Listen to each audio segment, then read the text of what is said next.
শক্তির পথ। চায়নার ছোট একটি শহরে ছিল একটি বিখ্যাত kung fu school, dragon shadow academy D. প্রতিদিন সকালে স্কুলের দরজা খুললেই একঝাঁক ছোট ছোট বাচ্চা ছুটে আসতো সেখানে। কেউ 6 বছরের, কেউ বা 8।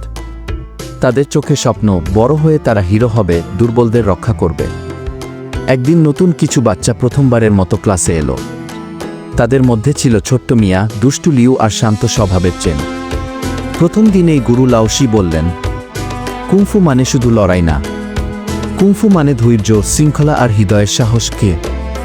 প্রথমে পুশ আপ, তারপর লাথি, ঘুষি। কঠিন ছিল শুরুটা। কেউ ক্লান্ত, কেউ হাল ছাড়তে চাইছে। কিন্তু মিয়া হঠাৎ বলল, চলো আমরা একে অপরকে সাহায্য করি, একসাথে পারব। তারপর থেকে তারা একে অন্যকে সহযোগিতা করতে শুরু করল। যারা পড়ে যেত, বাকিরা হাত বাড়িয়ে তুলত। ধীরে ধীরে তাদের পা দুই হল, খুশি শক্তিশালী হল।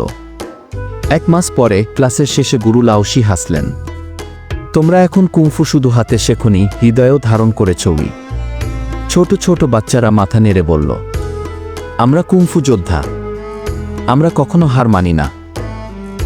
আপনারা দেখতে পাচ্ছেন সাইলেন্ট কুংফু শেখার জন্য মিস্টার বিনা চায়না গিয়েছিল। এভাবে যদি আপনি শিখতে চান, অনেক পরিশ্রম করা লাগে।